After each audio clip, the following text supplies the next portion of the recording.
Have you ever heard of someone who looked like they had everything, but inside, they were completely empty? This is the story of Batoul, a girl who didn't pray, didn't care much about Islam, until one moment shattered her world and rebuilt her into the strongest Muslim she could ever imagine. Batoul's life was simple. She went to school, hung out with friends, laughed, studied a little. Whenever the adhan played from the nearby masjid, she would ignore it.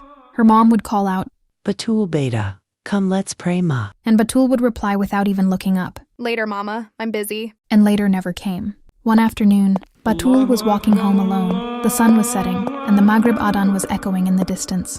She ignored it like always, but then she noticed something. An old woman, frail and tired, was sitting on the side of the street. She looked poor, her clothes dusty.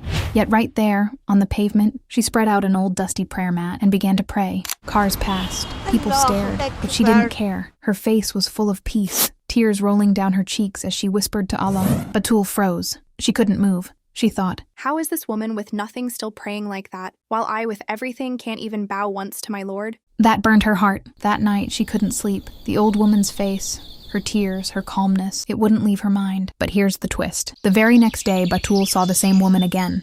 This time at the masjid entrance. She felt drawn, so she walked closer. The woman noticed her, smiled warmly, and said softly, "My daughter, never leave the prayer. I have nothing in this world, but when I stand before Allah, I feel like I have everything." Batoul's chest tightened. It felt like Allah himself was sending her a message through this stranger. That evening, for the first time in her life, Batoul made wudu properly. She put down a prayer mat, unsure, nervous. Her voice trembled as she whispered, "Allahu Akbar." Her prayer wasn't perfect. She stumbled, forgot parts, but when her forehead touched the ground in sujud, she broke down crying. She realized all this time she had been empty, and she didn't even know it. From that day on, Batoul started praying. At first, she struggled. She missed some. She was lazy at times. But every time she thought of stopping, the image of that old woman came back to her, praying on the street, with nothing but complete peace. And Batoul told herself, "If she can bow to Allah in the middle of the street, then I can bow to him in the comfort of my own home."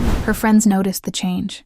"Batoul, why do you suddenly pray now?" "Because I finally understood what peace feels like, and I don't want to lose it again." So maybe Batoul's story is a reminder for us too. Sometimes guidance doesn't come through tragedy. It doesn't always come through lectures. Sometimes it comes in the simplest way, seeing someone else's connection with Allah. And the question is, when will you start yours? Subscribe for more videos.